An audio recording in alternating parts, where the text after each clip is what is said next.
Hello everyone, welcome back to my channel. ఈరోజు recipe north Indian special chole bhature. ఇది super టేస్టీగా ఉంటుంది.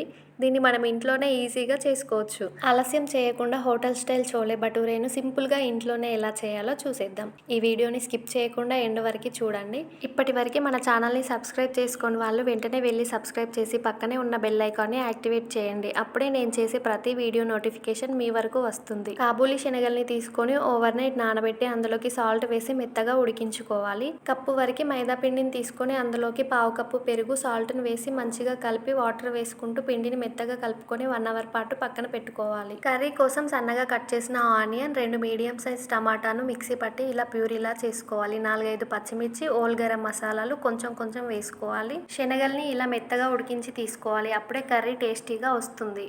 కర్రీ కోసం స్టవ్ పై గిన్నె పెట్టి నూనె వేసుకొని వేడైన తర్వాత మనం తీసుకునే గరం మసాలాలన్నీ వేసుకోవాలి. తర్వాత కట్ చేసిన పచ్చిమిర్చి కూడా వేసుకొని ఫ్రై చేసుకొని తర్వాత సన్నగా కట్ చేసిన ఉల్లిపాయను కూడా వేసుకొని పచ్చివాసన పోయేంత వరకు ఉల్లిపాయను మంచిగా మగ్గించుకోవాలి.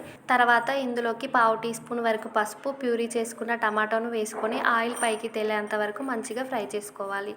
ఇందులోకి ఫ్రెష్గా దంచుకున్న అల్లం వెల్లుల్లి పేస్ట్, టేస్ట్కి సరిపడా ఉప్పు, కారం, హాఫ్ టీ స్పూన్ వరకు ధనియాల పొడిని వేసుకొని వీటిని ఆయిల్లో కొంచెం ఫ్రై చేసుకోవాలి. తర్వాత ఉడికించిన శనగల్ని అదే వాటర్తో పాటు వేసుకోవాలి. ఇంకా గ్రేవీ కావాలంటే వాటర్ యాడ్ చేసుకోవచ్చు. వీటిని 15 మినిట్స్ వరకు బాగా ఉడికించి ఇందులోకి చోలే మసాలాను వేసుకోవాలి.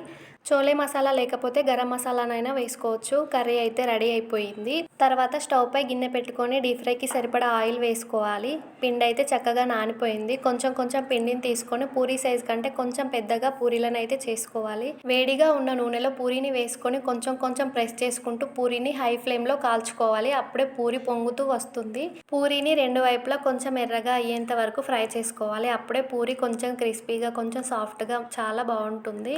చోలే భటూరే అయితే రెడీ. ఈ రెసిపీ కనుక మీరు ట్రై చేస్తే ఎలా వచ్చిందో తప్పకుండా కామెంట్ చేయండి. ఈ వీడియో నచ్చితే లైక్ చేయండి, షేర్ చేయండి, సబ్స్క్రైబ్ చేసుకోండి. Thank you for watching.